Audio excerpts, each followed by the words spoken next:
Nagimbal ang buong mundo sa biglaang utos ng Pangulo ng Kazakhstan na sirain agad-agad ang infrastruktura ng Tsina na nagkakahalaga ng 30 trilyong piso, simula 3 ng madaling araw. Sinimulan na ang pagbuwag sa data center ng Tsina. Isang radikal na desisyon na ginawa 48 oras lamang matapos ang isang pagbisita sa Pilipinas. Ano nga ba ang nasaksihan ng delegasyon mula sa Kazakhstan sa Pilipinas? Ang kakayahan sa teknolohiya ng Pilipinas ay higit pa sa anumang imahinasyon. Ang mas nakakagulat ay ang alok ng Pilipinas. Gagawin namin ito ng libre. Ngunit nang marinig nila ang kasamang kondisyon, tila napipi ang buong silid-pulungan. Pagkalipas ng 72 oras, ang Russia, Japan, at maging ang Estados Unidos ay nagmamadaling tumungo sa Kazakhstan. Ano nga ba ang tunay na nangyari? Magsisimula na ngayon ang kuwento. Ako si Aida Nazabayev, Deputy Minister ng Economic Development ng Kazakhstan. Nangyari ito noong umaga ng Disyembre 16, 2024, ang araw ng kalayaan ng aming bansa. Ito ang pinakanakakagimbal na pangyayari sa buong buhay ko. ASEX ng umaga, ginising ako ng isang emergency call. Deputy Minister, may malaking problema po tayo. Ang buong sistema ng bansa ay paralisado. Si Dilara Abilova iyon, ang nangungunang IT expert ng aming ministeryo, nanginginig sa takot ang kanyang boses. Anong sinasabi mo? Ipaliwanag mo ng maayos. Bangko, ospital, transportasyon, lahat ng digital system mula Astana hanggang Almaty ay tumigil sa paggana. Ang buong bansa ay nasa estado ng paralisis. Napabalikwas ako sa kama. Imposible yan. Ang integrated digital system na itinayo ng Tsina para sa atin ay sinasabing nangunguna sa buong mundo. Pagkalipas ng 30 minuto, nasa Emergency Response Command Center na ako. Mas malala pa ang sitwasyon kaysa sa inaakala ko. Ang mga pasyenteng sumasailalim sa operasyon sa mga ospital ay nasa panganib.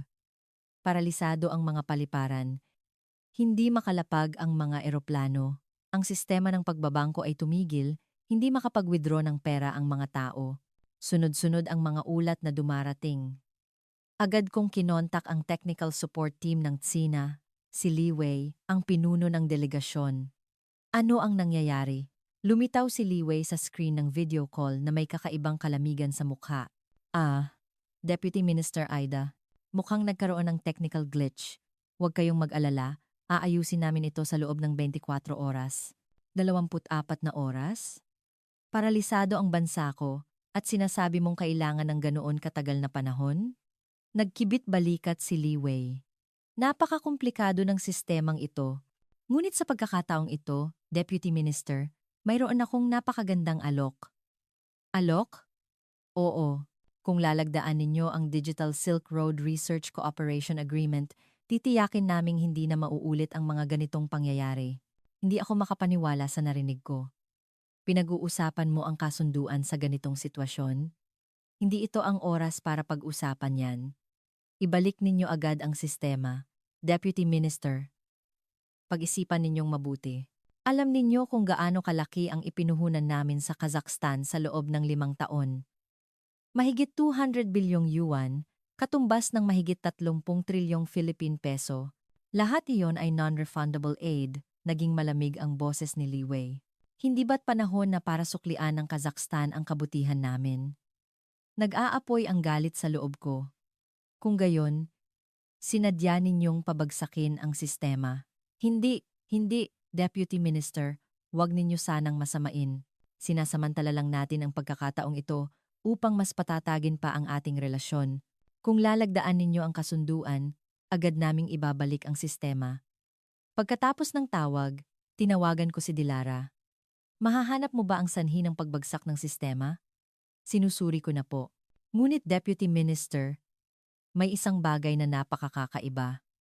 Ano iyon? Lahat ng sistema ay sabay-sabay na tumigil. Hindi ito isang simpleng error. Itinuro niya ang screen, isang kill switch. Nagtanim ang mga Tsino ng isang remote disconnection device sa ating sistema. Lubos akong nabigla. Sinabi nilang non-refundable aid ito, ngunit sa katotohanan, ito ay isang plano upang gawin kaming bihag. Sa sandaling iyon, pumasok si Muras Sulemenov, ang hepe ng Infrastructure Bureau. Isa siyang veterano na may 30 taong karanasan, ngunit isang taong bulag na naniniwala sa sistema ng China. Deputy Minister, marahil ay dapat nating tanggapin ang alok ng panig, Chino. Tutal, wala naman na tayong ibang pagpipilian. Hepe Muras, sa tingin mo ba ay normal ang sitwasyong ito? Ngunit kung wala ang Tsina, ano ang magagawa natin? Lahat ng sistema ay sila ang nagtayo. Sumagot si Dilara, Hepe, ito ay malinaw na isang digital terrorism. Kung susuko tayo, magiging alipin tayo ng Tsina magpakailanman. Alipin. Dilara, masyado kang nagmamalabis. Ang Tsina ang ating tagapagpala. Tinulungan nila tayo ng libre sa loob ng 5 taon. Habang pinakikinggan ko ang kanilang pagtatalo, lumubog ako sa malalim na pag-iisip. Lumilipas ang oras at lalong lumalala ang sitwasyon. Sa mga ospital, huminto sa paggana ang mga life support equipment na naglalagay sa mga pasyente sa bingit ng kamatayan. Sa gitna ng napakalamig na taglamig, tumigil din ang heating system. 3 ng hapon, personal akong ipinatawag ng Pangulo. Ada, ano na ang sitwasyon? Mahal na Pangulo, mukhang sinadya ng China na pabagsakin ang sistema. Ano ang gusto nila? Ang Digital Silk Road Research Cooperation Agreement po. Binuklat ko ang draft ng kasunduan. Nakakakilabot ang nilalaman nito. Sa susunod na 50 taon, ipagkakatiwala ng Kazakhstan ang lahat ng karapatan sa pagpapatakbo ng digital infrastructure sa Tsina. Ang data sovereignty ay magiging joint management. Ang mga programa sa edukasyon ay sasalamin sa pananaw ng kasaysayan ng Silk Road ng China. Namutla ang mukha ng Pangulo. Ito ay sa katunayan isang digital colonial contract. Tama po kayo, mahal na Pangulo. Sa sandaling iyon, muling tumawag si Li Wei. Deputy Minister Ida, wala na tayong masyadong oras. Mukhang malamig ang panahon, ano? Dapat magdesisyon na kayo bago mamatay sa ginaw ang mga mamamayan ng Kazakhstan. Puno ng panunuya ang kanyang boses. Paano kung tatanggi kami? Kung gayon, babalik ang Kazakhstan sa panahon ng bato. Kung wala ang sistemang itinayo namin, wala kayong magagawa. Pagkababa ng telepono, tumingin ako sa labas ng bintana. Ang paralisadong lungsod ay tahimik na parang patay. Mayroon pa ba kaming pagpipilian? Maging digital slave ng China o iwanan ang lahat at bumalik sa sinaunang panahon? Biglang sumigaw si Dilara na parang may natuklasan. Deputy Minister, tingnan ninyo ito. Sinuri ko ang source code ng sistema ng Tsina at natuklasan ko hindi lang ito isang simpleng kill switch. Sa pagtingin sa screen na ipinakita ni Dilara, ako'y nasindak. Ano ito? Mga backdoor. Mga lihim na daanan na itinago ng Tsina sa buong sistema natin. Sa loob ng 5 taon, lahat ng data ay ipinapadala na pala sa Beijing. Lahat ng data?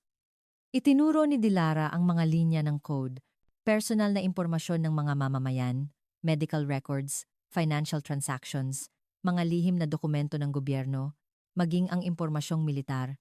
Lahat ng bagay tungkol sa Kazakhstan ay iniuulat na sa China ng real time. Pakiramdam ko ay nanghina ang aking mga tuhod. Ang mga taong pinagkakatiwalaan naming mga tagapagpala ay ninanakaw pala ang lahat. Maaari mo bang i-backup ang ebidensya? Binabackup ko na po. Ngunit Deputy Minister, may isa pang mas nakakakilabot. Binuksan ni Dilara ang isa pang file. Ito ay isang population analysis program. Kinategorya ng Tsina ang bawat mamamayan natin. Pro-China, anti-China, neutral. Hinulaan pa nila ang antas ng impluensya sa hinaharap. Ano? Tingnan ninyo ito. Aida Nazabayev, high risk level, kailangan ng patuloy na pagsubaybay. Deputy Minister, kayo rin po ay target ng pagmamanman. I have Minister Mine, kinilabutan ako. Hindi lang sila simpleng nagbibigay ng tulong teknolohikal, kundi nagbabalak na ganap na kontrolin ang Kazakhstan. Pumasok si Hepe Muras. Deputy Minister, may mga senyales na mag-aaklas na ang mga tao. Hindi sila makapag-withdraw ng pera sa bangko. Paralisado ang mga ospital.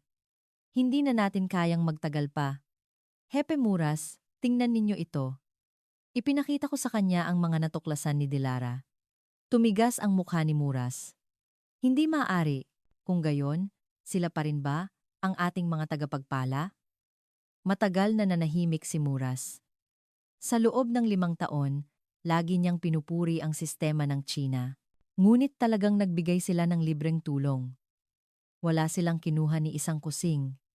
Mapait nang umiti si Dilara, kinuha nila ang isang bagay na mas mahalaga pa sa pera, ang ating kalayaan at soberanya. Muling tumawag si Li Wei. Deputy Minister, wala ng oras. Nagdurusa na ang inyong mga mamamayan, hindi ba? Hepe ng delegasyon Li Wei, alam naming ninakaw ninyo ang aming data. Nagkaroon ng mahabang katahimikan. Ninakaw? Deputy Minister, sinusuri lang namin ang data para tulungan ang Kazakhstan na umunlad. Sa panahon ng big data, natural lang iyan. Nang walang pahintulot ng mga mamamayan, pahintulot, ang pagtatayo namin ng sistema ng libre ay mismong pahintulot na. May utang na loob sa amin ang Kazakhstan. Pinigilan ko ang galit at nagtanong, kaya ngayon, gusto ninyong magbayad kami ng utang? Eksakto. Lagdaan ninyo ang research agreement. Magiging normal muli ang lahat. Kung tatanggi kami, kung gayon, babawiin namin ang aming puhunan na 30 trilyong piso sa ibang paraan. Idudulog namin kayo sa International Arbitration Court at aakusahan ang Kazakhstan ng unilateral breach of contract. Anong kontrata? Isang Memorandum of Understanding lang tungkol sa technical assistance ang pinirmahan namin. Malakas na tumawa si Li Wei. Basahin ninyong muli ang bawat sulok ng memorandum. May isang napakaliit na linya ng teksto doon na nagsasabing ang technology provider ay maaaring gumawa ng lahat ng kinakailangang hakbang upang matiyak ang katatagan ng sistema. Hinalughog ko ang mga dokumento. Totoo ngang naroon ang linya ng teksto. Napakaliit nito na kailangan ng mikroskopyo para makita. Sumigaw si Dilara. Ito ay panloloko. Labag ito sa international law. Ngunit kampante pa rin si Li Wei. Patunayan ninyo. Ginawa namin ang lahat sa legal na paraan.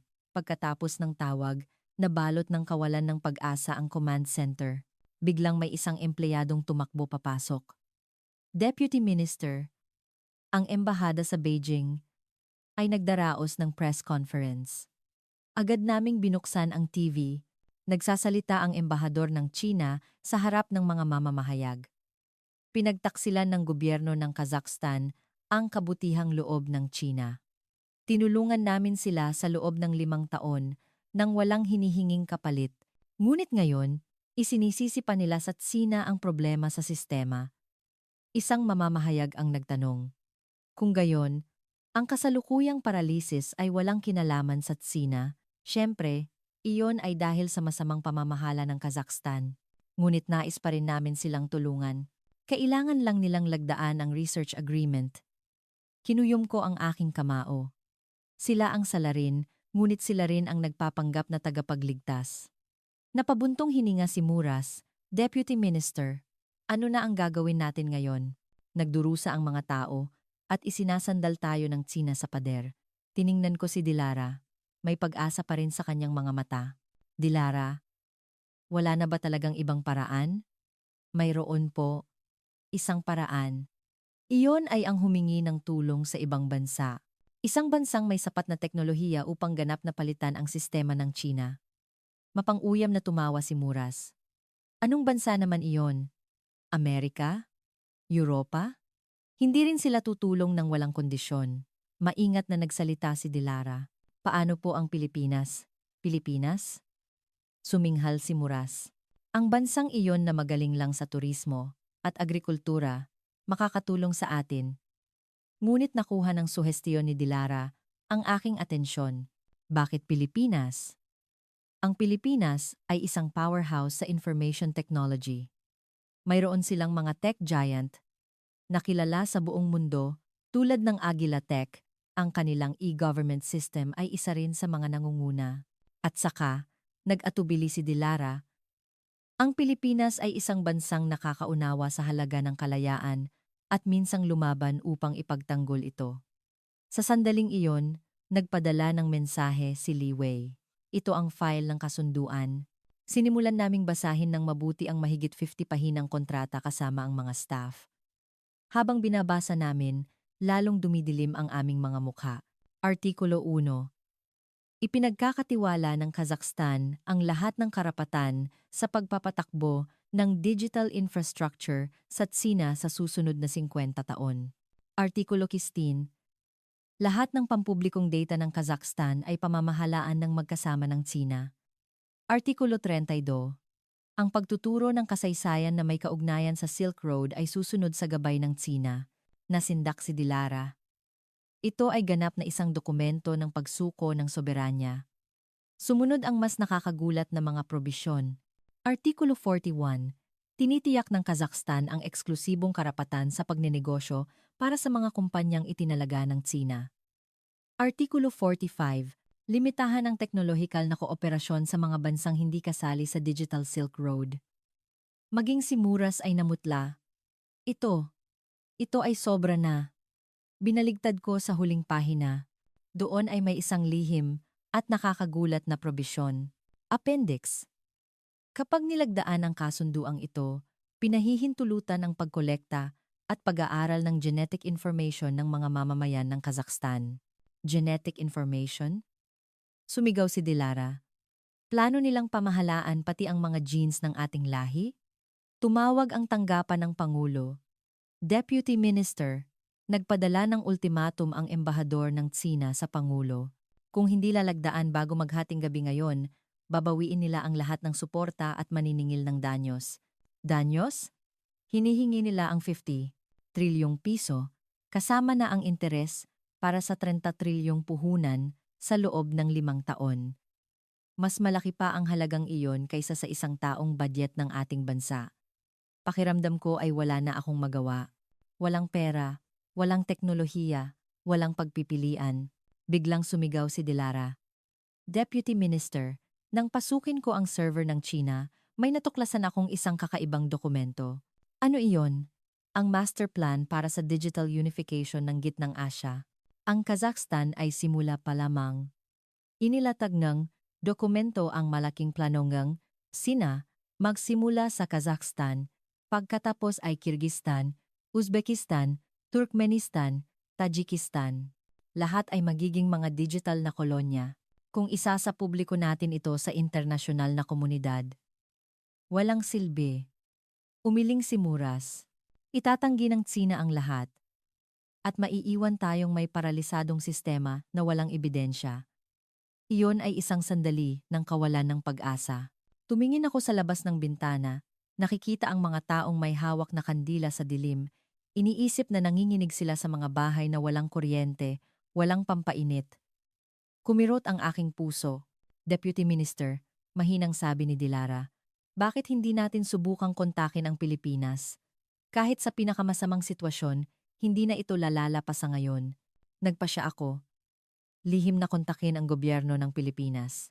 Kailangang mag-ingat, hindi dapat malaman ng China. Binalingan ko si Muras. Hepe, hilingin mo sa Tsina na bigyan pa tayo ng oras. Sabihin mong kailangan nating mag-usap sa loob. Hindi ako makatulog ng gabing iyon. Ang kapalaran ng Kazakhstan ay nasa aking mga kamay. Maging digital slave ng Tsina o humanap ng bagong landas. 3 ng madaling araw, tumawag si Dilara. Deputy Minister, nakontak ko na sila sa pamamagitan ng Embahada ng Pilipinas. Sila, sabi nila tutulungan nila tayo. Talaga? Ano ang kondisyon? Ito po, baka mahirapan kayong maniwala. Ang sumunod na sinabi ni Dilara ay nagpatulala sa akin. Sabi nila, walang kondisyon. Tutulungan nila tayo ng libre. Hindi ako makapaniwala sa aking narinig. Libre talaga? Opo, ang CEO ng Agila Tech Corporation, si Ginang Maria Reyes, ay gustong direktang makipag-usap sa inyo. Iko-connecta ko kayo sa isang secure line. Ilang sandali pa, lumitaw si Ginang Maria Reyes sa screen, isang babae sa huling bahagi ng kanyang 40s. Na may mainit, ngunit matalas na mga mata. Magandang araw, Deputy Minister Ada. Siguradong napakahirap ng sitwasyon ninyo ngayon. Opo, sa totoo lang, desperado na po kami. Huwag kayong mag-alala, tutulungan kayo ng Pilipinas. Ngunit bakit? Bakit ninyo kami gustong tulungan? Ngumiti si Ginang Maria Reyes. Deputy Minister, ang kasaysayan ay isang dahilan lamang. Ang tunay na dahilan ay iba. Ano po iyon? Dahil sa nakaraan, ang Pilipinas ay nakatanggap din ng tulong noong mga panahon ng digmaan. Noong kami ay isa sa mga pinakamahirap na bansa sa mundo. Maraming bansa ang tumulong sa amin. Ngayon na ang panahon para kami naman ang sumukli. Labis akong naantig, ngunit may mga pag-aalinlangan pa rin. Ngunit hindi ito palalampasin ng Tsina. Huwag kayong mag-alala, mayroon din kaming paghahanda. Sa loob ng 1 linggo, kaya naming palitan ang buong sistema ng Kazakhstan. 1 linggo? Posible ba iyon? Ang sistema ng Pilipinas sa pagtugon sa sakuna ay nangunguna sa buong mundo. Maaari kaming magpadala ng isang team ng mga eksperto agad-agad. Gayunpaman, may isang kondisyon. Kondisyon? Hindi isang kondisyon, kundi isang pakiusap. Sa hinaharap, kapag nakatayo na sa sariling paa ang Kazakhstan, sana ay tulungan din ninyo ang ibang mga bansa. Iyon lamang ang aming hiling. Natigilan ako sandali. Kabaligtaran ng Tsina. Sa sandaling iyon, nagmamadaling pumasok si Muras. Deputy Minister, pinaikli ng Tsina ang deadline ng ultimatum hanggang tanghali na lang bukas ang ibinibigay nila sa atin. Tumingin ako kay Ginang Maria Reyes. Pakiusap, tulungan ninyo kami. Iligtas ninyo ang Kazakhstan. Sige, magpapadala kami ng isang team ng lihim. Narinig kong paralisado ang paliparan. Kaya, dumaan sila sa lupa. Sa pamamagitan ng border ng Kyrgyzstan, aayusin ko ang isang lihim na ruta. Pagkatapos ng tawag, nagtanong si Dilara. Talaga bang mapagkakatiwalaan natin sila? Mayroon pa ba tayong ibang pagpipilian? Kinabukasan, dumating ang team ng mga eksperto mula sa Pilipinas. Isang team ng 20 katao. Nakakagulat, sa halip na malalaking kagamitan, dala lang nila ay mga laptop bag at maliliit na server device. Ito lang ang kagamitan ninyo? Ngumiti ang pinuno ng team na si Leo Santos. Opo, sapat na po ito. Ang teknolohiya ng Pilipinas ay nakabatay sa cloud platform. Minimize namin ang pisikal na hardware at nilulutas ang lahat sa pamamagitan ng software. Ang kasalukuyang hardware infrastructure, gagamitin natin hanggat maaari. Agad silang nagsimulang magtrabaho. Habang sinusuri ang sistema ng Tsina, nagsimula silang magtayo ng bagong sistema. Wow, napakagaling ng pagkakagawa ng Tsina, sabi ng isang inhinyero. Itinanim nila ang pagiging dependent sa bawat piraso ng code. Isang galaw lang, babagsak ang buong sistema. Ngunit may paraan, nag-aalalang nagtanong si Dilara. Siyempre, magtatayo tayo ng parallel system. Hindi natin gagalawin ang sistema ng Tsina, kundi magtatayo tayo ng bago sa tabi nito.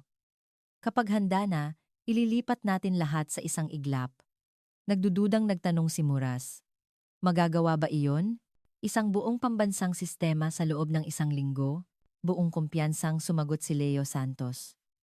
Nabangon ng Pilipinas ang ekonomiya nito sa loob lamang ng ilang taon pagkatapos ng krisis. Nang tumama ang pandemya, nakapagtayo kami ng sistema para sa health declaration at distribusyon para sa buong bansa sa loob lamang ng ilang linggo. Walang imposible, habang nagpapatuloy ang trabaho, hindi tumigil ang panggigipit mula sa Tsina. Muling tumawag si Li Wei. Deputy Minister, wala nang oras. May hangganan din ang aming pasensya. Bigyan ninyo kami ng kaunti pang panahon. Aida, naging malamig ang boses ni Li Wei. Hindi ka naman siguro kumukontak ng ibang bansa, hindi ba? Kung ganoon, tapos na ang Kazakhstan. Pagkababa ng tawag, nag-alala ako. Nalaman na kaya ng Tsina? Sa sandaling iyon, muling nakipag-ugnayan si Ginang Maria Reyes. Deputy Minister, may natuklasan kaming isang mahalagang bagay. May isa pang sikretong nakatago sa sistema ng Tsina. Anong sikreto? Binuksan ko ang file na ipinadala niya at nabigla ako. Hindi lang impormasyon ng Kazakhstan ang kinokolekta ng Tsina, kundi pati na rin ng 5 bansa sa gitnang Asya upang lumikha ng isang malaking database. Ano ang kanilang layunin? Sa ilalim ng pagkukunwaring Digital Silk Road, nagbabalak silang magtayo ng isang bagong imperyong Tsino. Higit pa sa dominasyon sa ekonomiya, Plano rin nilang gawing Tsino ang kultura at lahi. Kinilabutan ako. Samantala, ang trabaho ng team mula sa Pilipinas ay umuusad sa nakakagulat na bilis. Nagtatrabaho sila araw at gabi. Mas maganda ang internet infrastructure ng Kazakhstan kaysa sa inaasahan ko, sabi ni Leo Santos. Pananatilihin natin ang hardware na ininstall ng Tsina, papalitan lang natin ang software. Magagawa ba iyon? Nagdududa pa rin si Muras. Halimbawa, isang bahay. Pananatilihin natin ang bahay, papalitan lang natin ang mga muebles at interior. Mas mabilis at mas epektibo. Lumipas ang 24 na oras, lumitaw ang unang resulta. Naibalik na ang sistema ng kalusugan.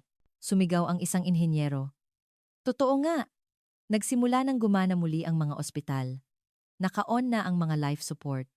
Normal na ang operasyon sa mga operating room. Naiyak sa tuwa si Dilara. Talagang gumana. Ngunit hindi na nahimik ang Tsina. Deputy Minister, may malaking problema. Tumakbo papasok ang isang empleyado. Sinimulan ng i-block ng Tsina ang ating koneksyon sa internet. Kalmadong sumagot si Leo Santos. Inaasahan na namin ito, isagawa ang Plan B. Ano ang Plan B? Tanong ko. Satellite internet. Ikokonekta natin ang internet sa pamamagitan ng satellite system ng Agila Tech at mga partner nito. Hindi ito magagalaw ng Tsina. Sinimulan ng team mula Pilipinas na install ang mga inihandang satellite communication device. Pagkalipas ng 30 minuto, naibalik ang koneksyon sa internet. Muling tumawag si Li Wei. Sa pagkakataong ito, puno ng galit ang kanyang boses. Aida, ano ang ginagawa mo? Sinabi ko nang huwag kang kokontak ng ibang bansa. Ano ang sinasabi mo? Alam namin ang lahat. Nasa Kazakhstan ang team ng mga eksperto mula sa Pilipinas. Kung hindi mo sila palalayasin agad-agad. Nagpasya na ako, hepe ng delegasyon Li Wei, tapos na ang palabas. Malalaman na ng buong mundo ang tunay ninyong pagkatao. Ano ang sinasabi mo? Hindi na kami magiging digital na kolonya ng Tsina. Ibinaba ko ang telepono. Ngayon, wala nang atrasan. Agad na dumating ang ganti ng Tsina. Pinabagsak nila ng tuluyan ang lahat ng sistema.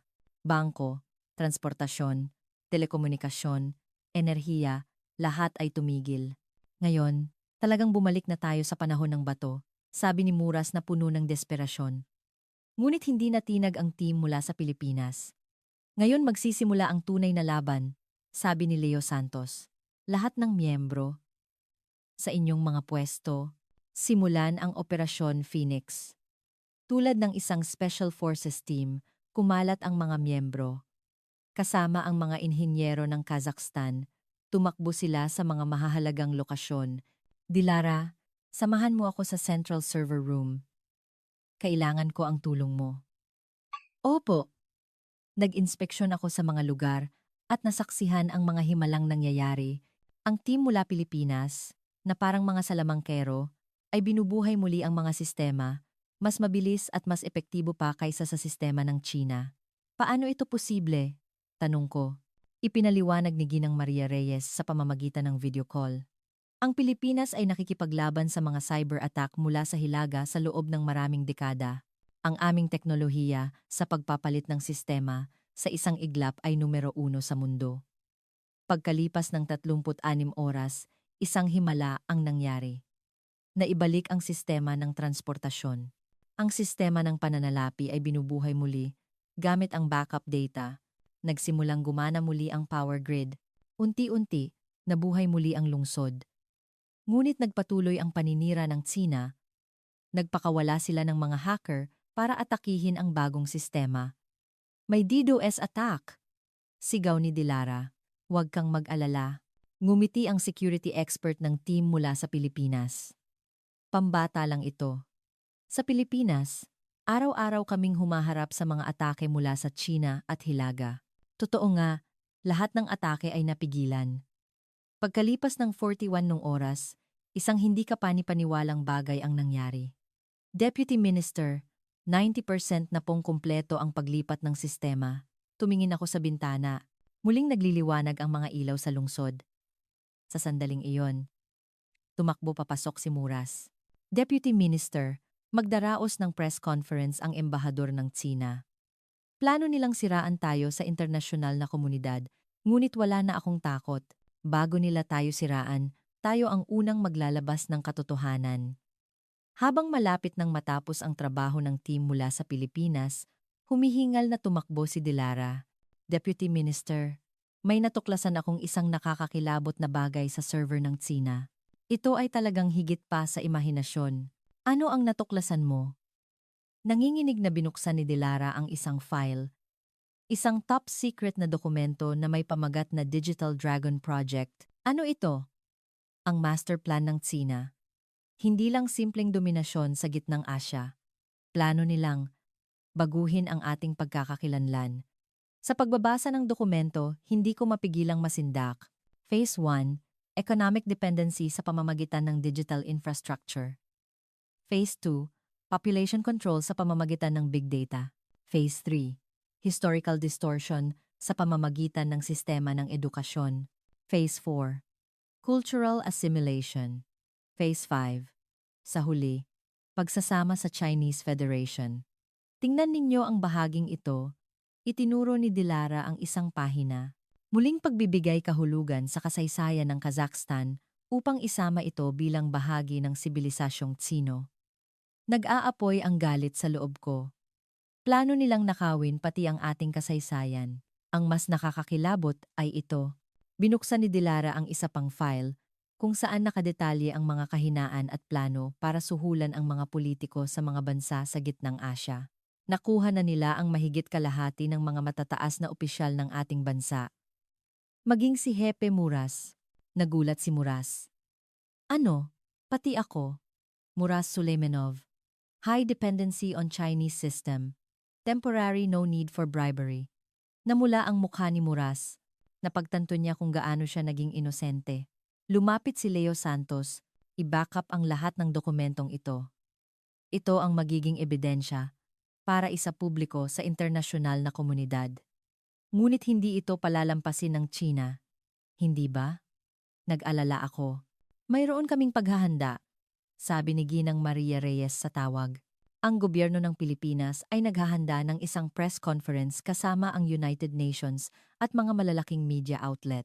Sa sandaling iyon, sumigaw ang isang inhinyero. Tapos na ang pagtatayo ng blockchain system. Ngayon, walang sino man ang makakapamemeke pa ng data ng Kazakhstan. Blockchain? Tanong ni Muras. Ipinaliwanag ni Leo Santos. Ito ay isang desentralisadong sistema. Hindi ito kontrolado ng iisang lugar, kundi pinamamahalaan ng lahat ng kalahok. Isang partikular na bansa tulad ng Tsina ay hindi ito makokontrol. Humanga ako. Ang Pilipinas ay hindi lang nagpalit ng sistema, kundi lumilikha pa ng mas magandang kinabukasan para sa amin. Biglang tumunog ang alarma. Nagsimula na ang pisikal na atake ng Tsina.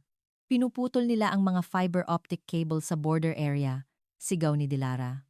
Ngunit kalmado pa rin si Leo Santos. Inaasahan na ito, lumipat sa satellite communication. Totoo nga, handa ang team mula Pilipinas sa lahat ng sitwasyon, ang huling tawag ni Li Wei. Puno ng puot ang kanyang boses. Aida, nagkamali ka ng malaki. Magbabayad ang Kazakhstan, Li Wei, tapos na ang laro. Makikita ng buong mundo ang tunay ninyong pagkatao. Sa tingin mo may ebidensya ka? Kaya naming burahin ang lahat ng bakas. Sa sandaling iyon, itinaas ni Leo Santos ang kanyang hinlalaki. Senyales iyon, naligtas ng nabackup ang lahat ng ebidensya. Li Wei, may isang bagay na hindi ninyo mabubura. Iyon ay ang alaala ng mga mamamayan ng Kazakhstan. At ngayon, mayroon na kaming mga tunay na kaibigan. Ibinaba ko ang telepono at tiningnan ang mga staff. Nag-aalab ang apoy sa mga mata ng lahat. Ngayon na ang oras para gumanti. Kinabukasan, nagdaos ang gobyerno ng Kazakhstan ng isang kagyat na international press conference. Sa ilalim ng pansin ng media mula sa buong mundo, umakyat ako sa entablado. Mga kagalang-galang na kinatawan ng internasyonal na komunidad, ngayon ay isa sa publiko ko ang isang nakakagimbal na katotohanan. Sa malaking screen, sunod-sunod na lumitaw ang mga top secret na dokumento ng Tsina, nagbulungan ang mga mamamahayag. Sa loob ng 5 taon, sa ilalim ng pagkukunwaring non-refundable aid. Binalak ng Tsina na gawing isang digital na kolonya ang Kazakhstan. Ito ang ebidensya. Lahat ng data na natuklasan ni Dilara ay isinapubliko. Mga backdoor, data collection, kill switch, at ang Digital Dragon Project. Nagtaas ng kamay ang isang reporter ng CNN. Deputy Minister, sa ganitong kalubhang sitwasyon, paano ninyo naibalik ang sistema? Nakatanggap kami ng tulong mula sa Republika ng Pilipinas. Tinulungan nila kami bilang tunay na mga kapatid nang hindi humihingi ng anumang kondisyon sa pagkakataong ito, ang reporter ng BBC. Bakit tinulungan ng Pilipinas ang Kazakhstan? Talaga bang walang anumang kapalit? Naalala ko ang pag-uusap namin ni Ginang Maria Reyes. Mayroon lamang isang pakiusap ang Pilipinas. Iyon ay sa hinaharap. Kami rin ay tutulong sa ibang mga bansa. Iyon lang ang lahat. Nanahimik ang press conference room. Masyadong malinaw ang pagkakaiba sa pagitan ng may kondisyong tulong ng China at ng walang kondisyong tulong ng Pilipinas. Ang anunsyong ito ay parang isang bomba. Nagimbal ang buong mundo. Nag-unahan ang mga media outlet sa pagbabalita. Samantala, agad na naglabas ng pahayag ng pagtanggi ang Tsina. Lahat ng akusasyon ng Kazakhstan ay gawa-gawa lamang. Tumulong lamang kami ng may mabuting hangarin. Ang ebidensya ay peke, gawa ng mga hacker. Ngunit malamig ang tugon ng internasyonal na komunidad. Naglabas ng pahayag ang Secretary General ng UN. Ang paglabag sa soberanya sa digital na panahon ay hindi katanggap-tanggap. Hinihiling namin ang isang masusing investigasyon. Sinusuportahan din ng US at European Union ang Kazakhstan. Ang mas naging mapagpasya ay ang reaksyon ng ibang mga bansa sa Gitnang Asya. Tumawag sa akin ang Pangulo ng Kyrgyzstan, Aida. Pareho rin ang problema namin. Matutulungan mo ba kami? Uzbekistan, Turkmenistan, Tajikistan ay nakipag-ugnayan din. Lahat ay gustong makawala sa digital na dominasyon ng Tsina. Nakipag-ugnayan ako kay Ginang Maria Reyes. Ang ibang mga bansa ay humihingi rin ng tulong. Naiintindihan ko. Tatalakayin ko ito sa gobyerno ng Pilipinas. Ngunit una sa lahat, kailangan munang ganap na makatayo sa sariling paa ang Kazakhstan. Samantala, nagsimula ang ganti ng Tsina. Nagdaos ng press conference ang tagapagsalita ng Chinese Foreign Ministry. Sinusulsulan ng Pilipinas ang Kazakhstan. Ito ay isang sabwatan upang sirain ang One Belt, One Road policy ng Tsina. Ngunit may inihanda na si Leo Santos, Deputy Minister. Marahil ay oras na. Ang ibinigay niya sa akin ay ang source code ng sistema ng Tsina kung saan malinaw na nakatago ang mga malisyosong code. Ipupublish natin ito sa GitHub upang mapatunayan mismo ng mga developer sa buong mundo. Sa loob lamang ng ilang oras, sinuri ng mga IT experts sa buong mundo ang source code at lahat ay namangha. Ito ay malinaw na isang cyber weapon. Isang sistema na maaaring maging bihag ang isang buong bansa. Hindi ka pani-paniwala na tinawag ito ng China na non-refundable aid. Ganap na tumalikod ang opinyon ng publiko sa Tsina. Sa sandaling iyon, tumakbo papasok si Muras, Deputy Minister. Nagsimula ng gumanti sa ekonomiya ang Tsina. Ipinahayag nilang ititigil ang lahat ng kalakalan, ngunit handa na ako. Huwag kang mag-alala. Pumayag na ang Pilipinas na buksan para sa atin ang mga bagong ruta ng kalakalan. Ngumiti ako. Ngayon, tayo naman ang gaganti. Isang linggo pagkatapos, ganap nang nagbago ang Kazakhstan. Ang sistema mula sa Pilipinas ay mas mabilis at mas epektibo kaysa sa China. Ang mas nakakagulat ay ang lahat ay transparent. Ito ang lakas ng open source, paliwanag ni Leo Santos. Kahit sino ay maaaring tingnan at suriin ang source code. Imposibleng magtago ng backdoor. Humanga si Dilara. Napakaganda. Maaari nating baguhin at pagbutihin ang sistema ng mag-isa. Iyan ang tunay na technology transfer, sabi ni Ginang Maria Reyes sa video call. Ngayon, kayo na ang may-ari. Hindi lang nagtayo ng sistema ang team mula Pilipinas, sinanay din nila ng husto ang mga inhinyero ng Kazakhstan. Ito ang core algorithm, Paliwanag ng isang Pilipinong inhinyero kay Dilara. Kung naiintindihan mo ang prinsipyo, magagamit mo ito sa maraming bagay. Hindi kami tinuruan ng Tsina ng mga bagay na ito, sabi ni Dilara. Itinuro lang nila kung paano gamitin at sinabing kung masira, tawagan sila, ganap na ring nagbago si Muras. Ngayon ko lang napagtanto kung gaano ako naging hangal. Ang tunay na tulong ay ang tulungan, ang kapwa na maging malaya. Sa sandaling iyon, dumating ang isang nakakagulat na balita. Deputy Minister, ang mga pinuno ng Kyrgyzstan, Uzbekistan, Turkmenistan, Tajikistan ay papunta na sa Astana. Ilang araw pagkatapos, idinaos ang makasaysayang Central Asia Digital Summit. Ito ang unang pagkakataon na nagsama-sama ang mga pinuno ng 5 bansa. Lahat ay may iisang alalahanin, na unang nagsalita ang Pangulo ng Kyrgyzstan. Kami rin ay nahulog sa digital na bitag ng Tsina. Gusto naming makawala tulad ng Kazakhstan. Sumang-ayon ang Pangulo ng Uzbekistan. Ginamit ng Tsina ang pagbuhay muli sa Silk Road bilang dahilan upang gawin tayong mga kolonya ng ika-21 siglo. Ipinarating ko ang alok ng Pilipinas. Sinabi ng Pilipinas na tutulungan nila ang buong gitnang Asya. Walang kondisyon. Talaga? Nagulat ang Pangulo ng Turkmenistan. Opo, mayroon lamang silang isang pakiusap na tulungan natin ang isa't isa at tulungan ang ibang mga bansa upang lumikha ng isang mabuting siklo, naantig ang Pangulo ng Tajikistan. Ito ang tunay na diwa ng Silk Road. Hindi monopolyo, kundi pagbabahagi. Hindi dominasyon, kundi kooperasyon. Nang araw na iyon, inihayag ang makasaysayang Digital Silk Road Declaration of Independence. Kami, ang 5 bansa ng Gitnang Asya, ay nagdedeklara ng aming digital sovereignty. Walang sinumang bansa ang maaaring gumamit ng teknolohiya bilang sandata upang dominahin kami. Matindi ang naging reaksyon ng Tsina. Mga walang utang na loob. Nag-invest kami ng daan-daang trilyon at ganito pa ang igaganti nila, ngunit sinuportahan ng internasyonal na komunidad ang pagpili ng Gitnang Asya. Tulad ng ipinangako, isinapubliko ng Pilipinas ang buong teknolohiya, isang desentralisadong sistema na nakabatay sa blockchain. Walang sinuman ang makakapagmonopolyo nito. Ang katangian ng sistemang ito, paliwanag ni Leo Santos, ay kahit ang Pilipinas ay hindi ito makokontrol. Tanging ang mga gumagamit ang may-ari. Nagtanong si Muras, kung gayon, ano ang nakukuha ng Pilipinas? Sumagot si Ginang Maria Reyes.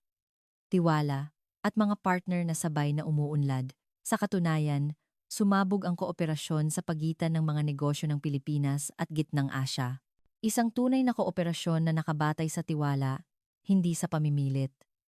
Isang buwan pagkatapos, isang mas nakakagulat na pangyayari ang naganap. Deputy Minister, gustong gamitin ng Mongolia ang sistemang katulad ng sa atin. Maraming bansa sa Timog Silangang Asya ang nagpapakita rin ng interes. Ang Digital Silk Road ng China ay bumabagsak at isang bagong Digital Silk Road ang isinisilang, isang daan ng pagbabahagi.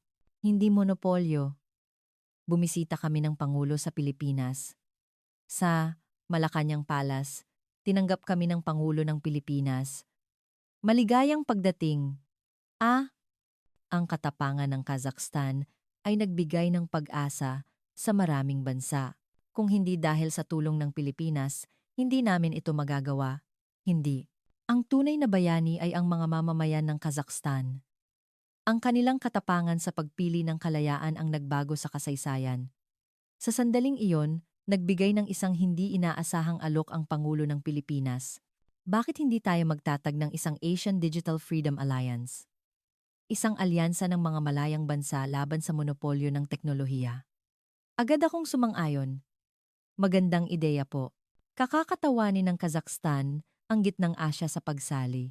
Pagkatapos ng pagpupulong, naglakad-lakad ako sa Intramuros. Sinamahan ako ni Ginang Maria Reyes at sinabi, Deputy Minister, sa katunayan, ang Silk Road ay hindi pag-aari lamang ng China. Ito ay isang daan na nilikha ng lahat ng mga lahi, simula sa Timog Silangang Asya, sa Gitnang Asya, hanggang sa Europa. Lubos akong naantig. Kung gayon, ang ginagawa natin ay ang pagbuhay muli sa tunay na Silk Road. 100 kung saan walang bansang nagmomonopolyo, kung saan lahat ay malayang makakadaan. Pagkabalik sa Kazakhstan, nagsimula ang mga nakakagulat na pagbabago. 1 taon pagkatapos, sa International IT Conference na ginanap sa Almaty, Kazakhstan, tumayo ako sa entablado para sa pambungad na pananalita. Puno ang auditorium ng mga eksperto mula sa buong mundo. 1 taon na ang nakalipas, kami ay mga digital na alipin. Ngunit ngayon, kami ay mga digital na leader. Sa screen lumitaw ang mga pagbabago sa Kazakhstan. Epektibidad ng e-government, top 5 sa mundo. Blockchain Technology Innovation Index, top 3 sa Asia. Cybersecurity capability, numero 1 sa gitnang Asia. Humanga ang mga manonood. Ang mas nakakagulat, kami na mismo ang nagpapatakbo at nagpapaunlad ng lahat ng sistemang ito ngayon. Umakyat sa entablado si Dilara. Sa loob ng 1 taon, naging nangungunang blockchain expert siya ng Kazakhstan. Ipinapakilala ko ang Alatau Chain, ang blockchain platform na aming binuo, na angkop sa mga katangian ng gitnang Asya. Sa screen, lumitaw ang teknikal na paliwanag, batay sa teknolohiya ng Pilipinas, ngunit may mga sariling inobasyon na ng Kazakhstan. Pagkatapos ng talumpati, dumagsa ang mga tanong mula sa mga bansa sa buong mundo. Maaari ba naming gamitin ang sistema ng Kazakhstan sa aming bansa? Ngayon, kami na ang nasa posisyon na mag-export ng teknolohiya. Sa sandaling iyon, lumapit ang kinatawan ng Kyrgyzstan. Aida, salamat. Dahil sa iyo, naging malaya na rin kami mula sa Tsina. Wala kaming ginawa. Ang Pilipinas ang tumulong. Hindi. Ang mga inhinyero ng Kazakhstan ang pumunta at direktang nagturo sa amin. At libre pa. Tama. Isinasagawa namin ang natanggap namin mula sa Pilipinas. Ipinagmamalaking iniulat ni Muras, Deputy Minister, ngayong buwan lang, nagbigay tayo ng technical support sa Mongolia, Armenia, at Georgia. Lahat ay libre. Magaling, Muras. Kung 1 taon na ang nakalipas, hindi ako maniniwala magbahagi ng teknolohiya ng libre. Ngumiti ako. Hindi lang si Muras ang nagbago, kundi ang buong Kazakhstan. Sa sandaling iyon, dumating ang isang nakakagulat na balita. Deputy Minister, nagpahayag ang Tsina na opisyal silang hihingi ng paumanhin. Totoo nga, hindi na kinaya ang pressure mula sa internasyonal na komunidad, sa wakas ay sumuko na ang Tsina. Pahayag ng Chinese Foreign Ministry. Inaamin namin na sa nakaraan, nagkaroon ng ilang labis na pagkontrol sa teknolohiya. Sa hinaharap, nangangako kaming makipagtulungan ng transparent at patas. Ngunit huli na ang lahat, hindi lang gitnang Asya, kundi pati na rin ang mga bansa sa Africa at South America ay tumatanggi na sa Digital Silk Road ng Tsina.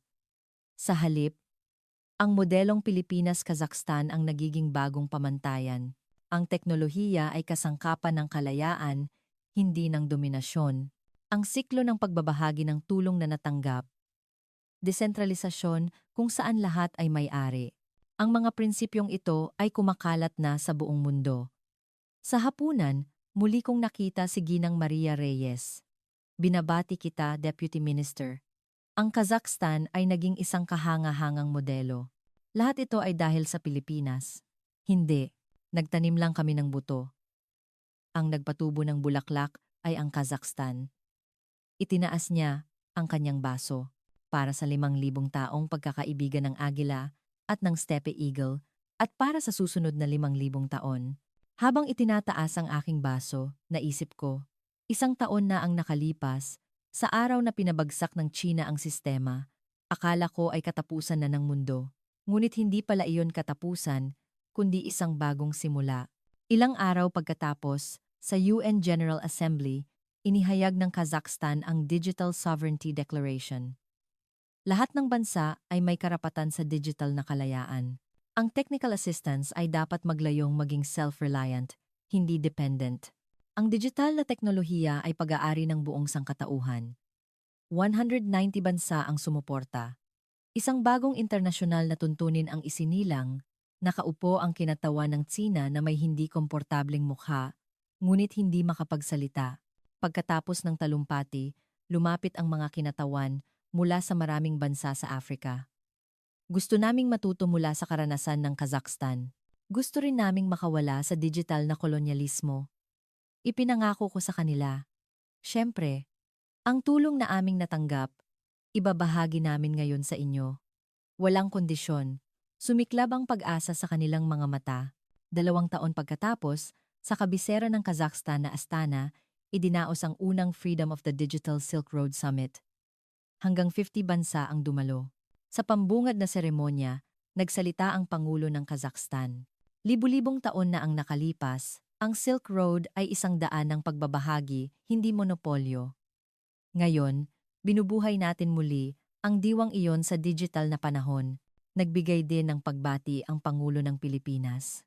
Ang teknolohiya ay parang isang kutsilyo, depende sa paggamit, maaari itong maging sandata o kasangkapan. Sama-sama tayong lumikha ng mga kasangkapan ng kalayaan. Ang pinakakahanga-hanga ay ang pagkakaiba-iba ng mga bansang dumalo, mga nomad ng Mongolia na gumagamit ng blockchain para pamahalaan ang mga alagang hayop, mga magsasaka sa Africa na gumagamit ng smartphone para makipagkalakalan ng mga produktong agrikultural, mga katutubo sa South America na gumagamit ng digital na teknolohiya para mapanatili ang kanilang wika. Lahat ay ginagamit ang teknolohiya sa kanilang sariling paraan. Sa exhibition area, nakita ko si Dilara. Ngayon, isa na siyang kinikilalang international blockchain expert. Dilara, labis kitang ipinagmamalaki. Kung hindi pinili ni Deputy Minister ang Pilipinas noon, hindi sana mangyayari ang araw na ito. Hindi. Kayo ang gumawa nito. Sa tabi niya, tumawa si Muras. 2 taon na ang nakalipas, hindi ko maiisip na ang Kazakhstan ay magiging isang bansang nag-export ng teknolohiya. Totoo nga. Ang Kazakhstan ngayon ay naging digital hub ng Asya. Sa sandaling iyon, isang hindi inaasahang bisita ang lumitaw. Si Li Wei. Deputy Minister Ida. Li Wei, bakit ka narito? Ibang-iba na ang kanyang mukha kumpara sa 2 taon na ang nakalipas. Pumunta ako upang humingi ng paumanhin at upang matuto. Matuto? Napagtanto na rin ng Tsina. Ang monopolyo at dominasyon ay hindi makakalikha ng kinabukasan. Ngayon, gusto rin naming magbago. Nag-isip ako sandali at inilahad ang aking kamay. Maligayang pagdating. Sama-sama tayong matuto. Iyan ang tunay na diwa ng Silk Road. Ginagawang kaibigan ang kaaway. Sa pagsasara ng seremonya, inihayag ang makasaysayang Astana Declaration. Ipinahahayag namin na ang Digital Silk Road ay hindi pag-aari ng sinuman. Lahat ng bansa ay pantay-pantay na partner. Habang ibinabahagi ang teknolohiya, lalo itong yumayaman. Sama-sama tayong lumikha ng isang malayang kinabukasan. Nang matapos basahin ang deklarasyon, umugong ang palakpakan sa buong auditorium.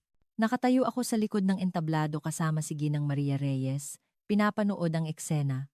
Talagang nagawa natin, sabi niya. Hindi, simula pa lang ito. Tama! Ang tunay na Silk Road ay ngayon pa lang. Nagsisimula. Sa labas, puno ng bituin ang kalangitan ng Astana. Libu-libong taon na ang nakalipas, malamang ay tinitingnan ng mga mangangalakal ang mga bituing ito at naglalakbay sa Silk Road. Hindi lang sila nagpapalitan ng mga kalakal, kundi pati na rin ng kultura at kaalaman. Ngayon, ganoon din kami. Hindi lang kami nagbabahagi ng teknolohiya, kundi pati na rin ng kalayaan at pag-asa. Tumunog ang aking telepono. Ang anak kong babae, Itay, natutunan ko sa paaralan ngayon na binago ng Kazakhstan ang mundo. Hindi lang tayo, anak. Lahat tayo ang sama-samang nagbago. Ngunit tayo ang nagsimula. Hindi ba? Itay. Oo, nagsimula tayo noong araw na nakawala tayo sa digital na bilangguan ng China at pinili ang kalayaan at noong araw na inilahad ng Pilipinas ang tulong nito. Ngayon, ang alon ng kalayaan na iyon ay kumakalat na sa buong mundo. Pauwi. Muli akong tumingala sa kalangitan. Tila sa kung saan, nakangiti ang aming mga pambansang bayani na parang sinasabing, magaling ang inyong ginawa. Ano sa tingin ninyo ang kamangha-manghang kwento ng pakikibaka ng Kazakhstan para sa digital na kalayaan? Ang tunay na mukha ng digital na kolonyalismo na nakatago sa likod ng pagkukunwaring non-refundable aid at ang dangal ng Pilipinas na nagpakita kung ano ang tunay na tulong. Ang aral na hatid ng kuwentong ito ay malinaw. Ang teknolohiya ay dapat maging kasangkapan ng kalayaan, hindi ng dominasyon. At ang siklo ng pagbabahagi ng tulong na natanggap ang tunay na daan tungo sa pag-unlad. Ngayon, sa lahat ng dako ng mundo, nagpapatuloy ang laban para sa digital sovereignty. Sana, sa pamamagitan ng kuwentong ito, mas maraming tao ang makaalam ng katotohanan at magkaroon ng lakas ng loob na piliin ang kalayaan. Ibahagi ang video na ito upang maikalat ang dakilang gawa ng Pilipinas. Pindutin ang like at mag-subscribe sa channel. Ang iyong maliit na interes ay isang malaking lakas upang lumikha ng isang mas mabuting mundo. Sa susunod, magbabalik kami na may mas kamangha-manghang mga kwento.